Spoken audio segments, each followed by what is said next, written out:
If Obinna the bird decides to fly without perching, Dinta the hunter will start shooting without aiming. As a young man, what would you do when your mother tells you she has cancer and gives you just 10 months to get a wife for yourself? Let us watch this story. In the bustling city of Enugu, Nigeria, in West Africa, nestled between rolling hills and vibrant greenery, lived Madam Mbadiwe, a spirited 70-year-old woman. Her laughter was infectious, and her stories, woven with wisdom, could captivate anyone who paused long enough to listen.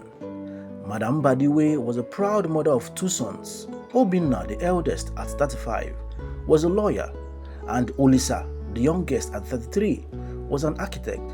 Each son had carved his own path in life, but one thing united them: their refusal to settle down.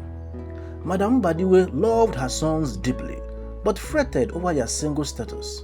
With each passing year, she felt the weight of her dreams for their futures. Dreams of daughters-in-law who would bring warmth into her home, children who would run through her yard, and the joy of family greetings. During their women's meetings and gatherings, other women will be telling stories about their grandchildren, how funny and lovely they are, how their daughters-in-law are beautiful and caring. Some will even flaunt gifts they received from their daughters-in-law. But she won't have anything to contribute. She was always wishing that one day she too will have something to talk about the matter. But her sons were never committed to women. Obinna doesn't even talk to women. He does not have time for them. His excuse is that women are a distraction and he needed to focus on work. But the real story is that he is actually afraid of rejection. And this fear for rejection began when he was rejected by his college crush. Since then, he hasn't been able to muster the courage to approach any lady. Olisa, on the other hand, is a ladies' man. Women flocked around him. He doesn't have issues with getting any girl, but his only problem is the ability to choose a lady, commit to her, and settle down. Whenever the topic of settling arises, he will say that he has enough love to share around, that there are so many single ladies, so he has to attend to them and make them happy. And even at that, he is still young, that his elder brother Obinna is yet to marry. This disturbed their mother a lot. She was worried with her son's attitude towards getting wives for themselves, and with the way they are going, she might never have a daughter-in-law. She had spoken with them in different ways, all to no avail. She even implored their uncles to talk to them. Still, they wouldn't give in. Sometimes Madam Mbadiwe would burst into tears, begging them to get married. At first, they would agree, but later forget about their words entirely. Now, there was a young lady, Nwakego, who was the goddaughter of Madam Mbadiwe. She had just finished her National Youth Service Corps, the NYSC, and was living with Madam Mbadiwe at the moment, waiting for jobs. So one day, in her usual complaints about her son's refusal to settle down, Madam Mbadiwe started complaining to Nwakego about her sons, expressing her frustration and how tired she had grown, talking and praying, and was confused on what to do. Nwakego told her that she has a plan that might convince the boys to want to settle down. But for the plan to work, their family doctor has to be involved in the plan. Then she proceeded to tell Madam Mbadiwe her plan, who first thought about it and later agreed to go with it. She then called their family doctor, Dr. Winterbottom, and told her about her plans, that he should please comply so that her sons, through this plan, might agree to settle down. Dr. Winterbottom agreed to work with them, and the drawing of the plan began.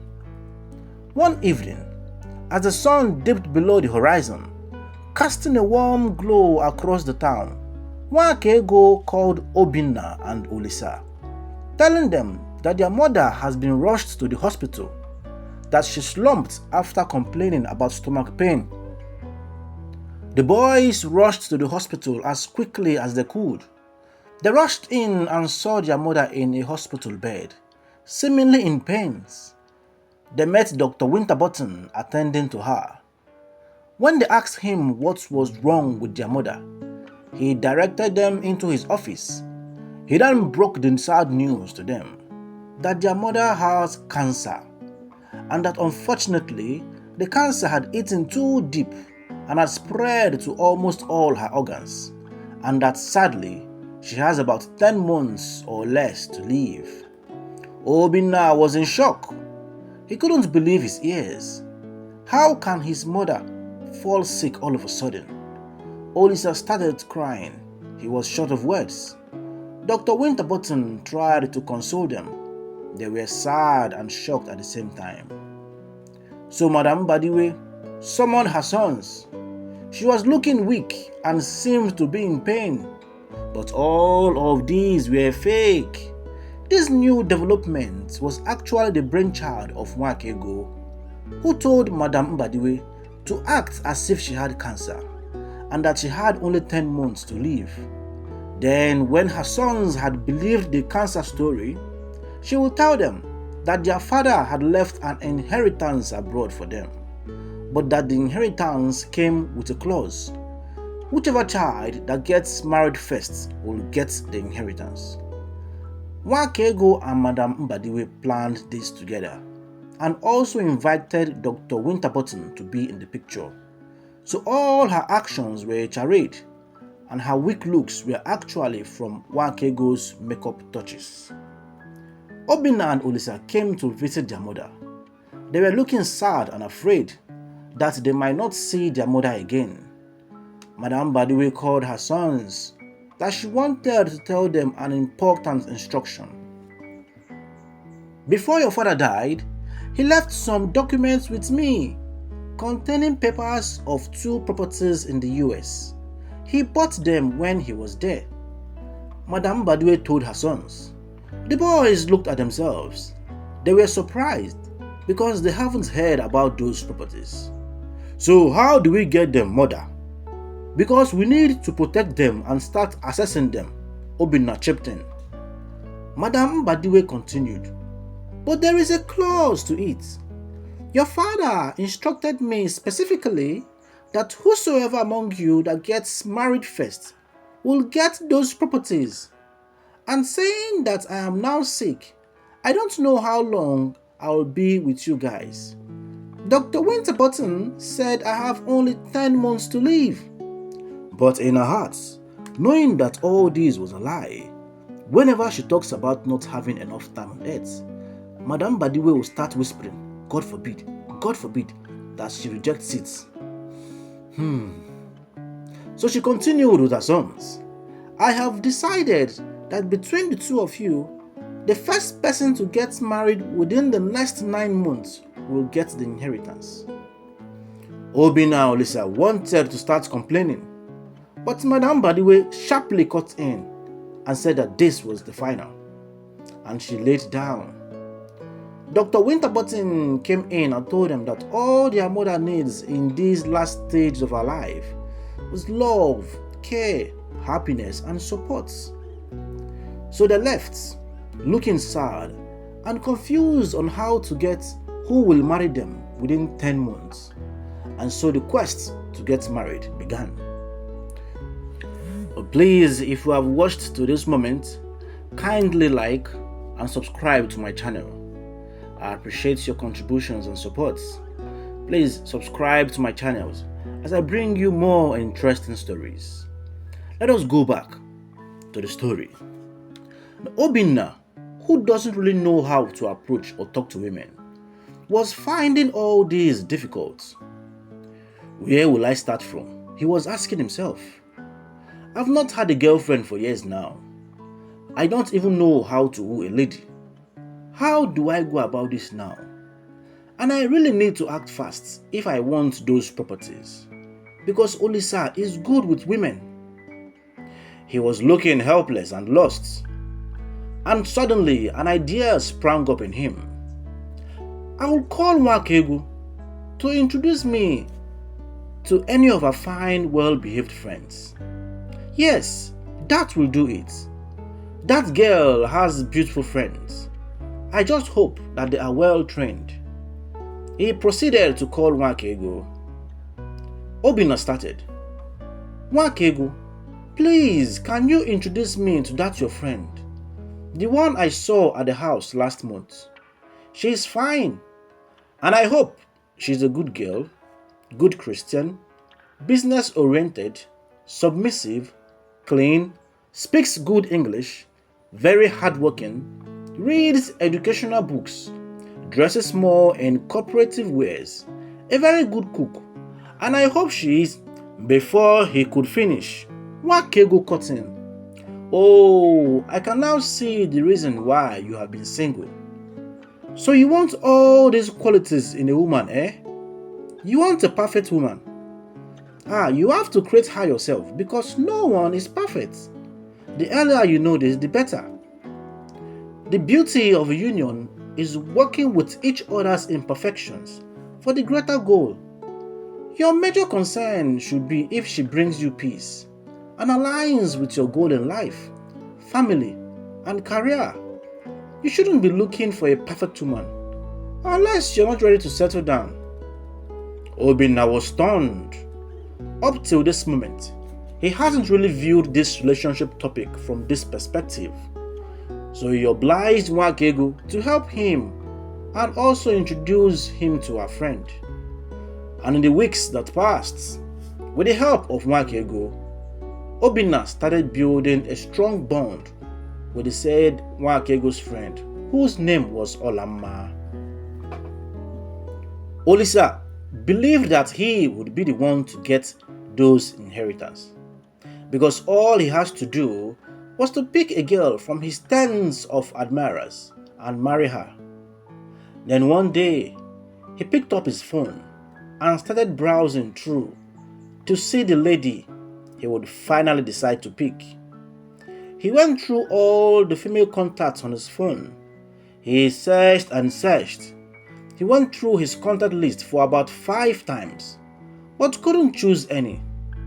At first, he thought that his inability to make a choice was from the stress he passed through at work, so he slept off to resume the next day with a fresh mindset. But when he still couldn't choose anyone after 5 days, that was when he realized that there might be trouble. He knows how to talk to ladies, yes.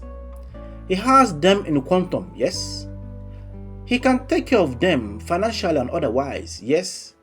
He is ready to settle down, yes. At least even if it is not for those properties, but for his mother to see his wife-to-be before she passes on. But the real problem now is, who will he choose? He had lots of women in his life that he was totally confused and overwhelmed and didn't know what to do. He figured that he really does not have any deep connection with most of them, and that they are more like friends with benefits. He then realized that women are everywhere, but they might not be wives everywhere. And suddenly, Olisa started to feel lonely. Then one day, he visited his mom, who is now back home. And after his visits, on his way out, he met Nwakego and decided to ask for help in choosing a girl. He narrated to her how he was unable to select anyone, that he was confused. Nwakego asked him to tell her, how does he connect with the ladies? How does he treat them? With whom does he have a connection with? Olisa answered vaguely, and from his answers, she noticed that he doesn't really know how to treat a lady. And then she proceeded to tell him the things he should do and the things he shouldn't do. After all she had told him, Olisa begged her to show her. He pleaded with her to teach him in the process, that she was going to act as his girl and he would treat her as his girl for a month, but with no intimacy. And after much considerations, Nwakego agreed. And in the following weeks that ensued, Olisa and Nwakego started going out as an item. He would take her out, get her gifts, and she would tell him things to do and when to do them. And after 30 days of being together, they decided to end the act. But unknowing to them, they have developed feelings for each other. Nwakego was the first to feel something, but she dismissed the thoughts. And that was the reason why she was the first to end the lessons they were having. So Olisa, who was really enjoying her company and almost forgot that it wasn't real, reluctantly left to finally choose. And after many sleepless nights, he decided to go with a lady, Norma, who is a nurse. After the experience with Olisa, Nwakego started thinking a lot about those moments. At some point, she would wish that it was all real, but then would feel disappointed in herself, that she was wishing for things that weren't hers. But the thoughts wouldn't just go away. She saw herself developing deep feelings for Olisa, and no matter how she would suppress them, they wouldn't go away. Whenever the boys, Obinna and Olisa, comes to visit their mother, Nwakego would always avoid Olisa. And at one occasion, Olisa approached her. "Why are you avoiding me? You don't even pick my calls. Have I done anything wrong?" he would ask her. She would say it wasn't intentional and that she was busy with her job hunt. One afternoon, Madam Mbadiwe called her. "I've been noticing some things about you. You know, I was a young lady just like you. I have gone through this stage. You seem to have a particular glow these days. Is there something you would want to tell me?" she asked Nwakego. "No, Mom, I'm good. There's nothing, no. This glow you are seeing, I can't really see it," Nwakego answered childishly, avoiding Madam Mbadiwe's eyes. Madam Mbadiwe looked at her with a smile and said, Look at how you are even smiling sheepishly. It looks like something have beaten you, and it is a good thing." "Well, I know you won't tell me, but at the right time, I will know. But just bear it in mind that whatever or whoever, as the case may be, that you are entangled with in this house, I am in total support. After all, you are my goddaughter, not my biological daughter. And also, Nwakego, I want to thank you for your plan. Your brain is really working. My sons are now talking about women and settling down. If not for your plan, I don't know how I would have persuaded them to get married. I just pray they are not only doing this for those properties, because when they find out that there are no properties anywhere, I pray they don't get upset." Nwakego assured her that there is nothing to worry about, that the end result will outweigh any disappointments. And as weeks turned into months, their mother's life were all they could think. Obinna and Olisa weren't bothered about the property. They were more concerned about their mother's health. They started visiting often, trying to please her in every way. And also, Madam Mbadiwe and Nwakego acted their role professionally, as if they were trained actors. Obinna and Olisa didn't for once suspect anything, but were thrilled at their mother's health, looking strong and not looking emaciated, just like other patients would do. When they asked Dr. Winterbottom about their observations, he would tell them that their mother is a strong woman that is trying to fight it and live the best of her remaining life, so she wouldn't want to look pale. Their love for their mother would increase, And at some point, they started blaming themselves for not spending enough time with her or not being good and obedient children. They were really worried and scared that they were about to lose their mother. And on the 7th month, heading towards the 10th month, Obinna engaged Olamma. It was a beautiful scenery. All were present, and Madam Mbadiwe could know no greater joy. She was filled with smiles and just was about to stand up and dance, forgetting that she was sick. Then Nwakego reminded her of their acts, and immediately she readjusted and looked as if she was in pain. Nwakego went to whisper to her, "It is not over yet. Remember, he has to marry her." Madam Mbadiwe nodded in affirmation and laid back and continued her acting.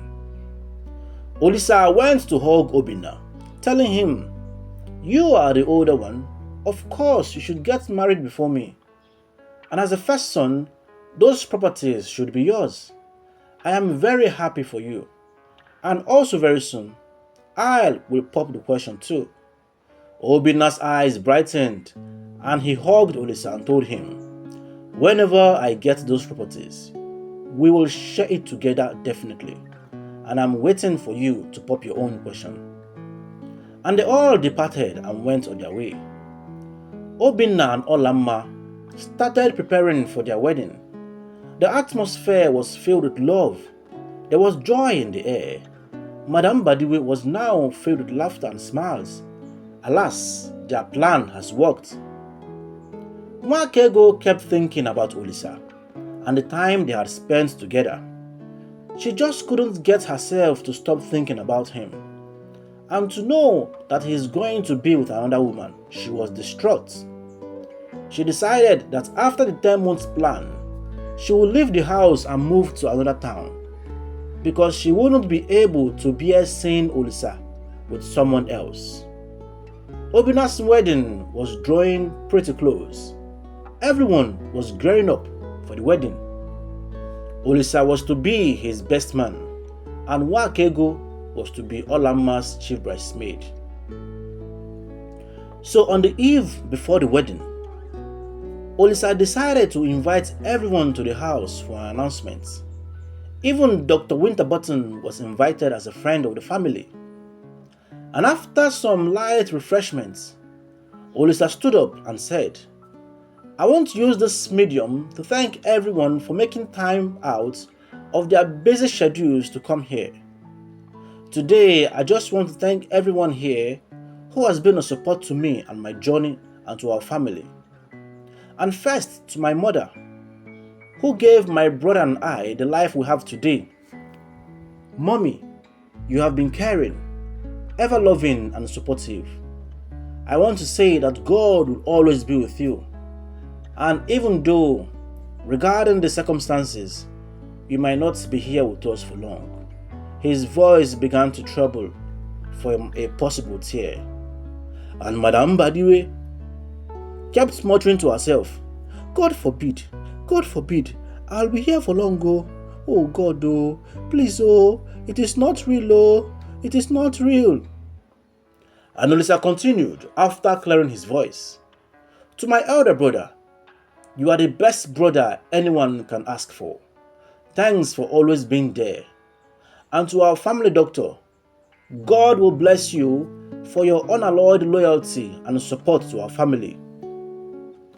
Then he turned to Nwakego, who had her luggage packed behind her.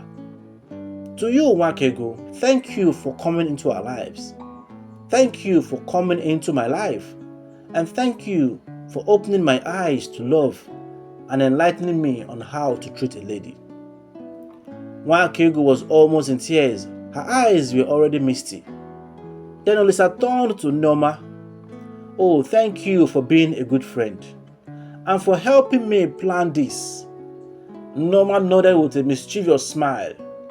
Everyone was now looking surprised and expectant, asking each other what might he be up to. And while they were busy in their thoughts, Olisa, who was facing Noma, stunned them all by saying, Would you marry me? And immediately turned to Nwakego, kneeling on one foot. Everyone was in shock. Obinna couldn't believe his eyes. Madam Mbadiwe shouted, "Yes!" Nwakego was speechless as tears rolled down her eyes. And Olisa continued, "Those 30 days were days I could never forget. In all my years of dating, you gave me an infinite undying love experience under a month. Now just imagine what forever with you will be like." Obinna shouted where he was, "Mokim, that's my brother." Olisa continued, "It was God that brought you into our home. You've been like a sister to us and a daughter to our mother. But now I want to make you a wife, a sister-in-law, and a daughter-in-law." He glanced at his mother, who told him to carry on. Then she said, "You have my permission. Continue, you are my son." Nwakego was just looking. She didn't know what to do, to cry or to laugh. And from a quiet place, she muttered, "Yes." And everyone started clapping and rejoicing. Nwakego hugged Olisa very tight and was in tears. Olisa held her and was saying, I know you've loved me too. And that was why I asked Norma to help me. And by the way, Norma is already betrothed to another. So don't worry, I am not dumping her. We had nothing at all." And in the air of joy and confession, Nwakego and Madam Mbadiwe both looked at themselves and smiled.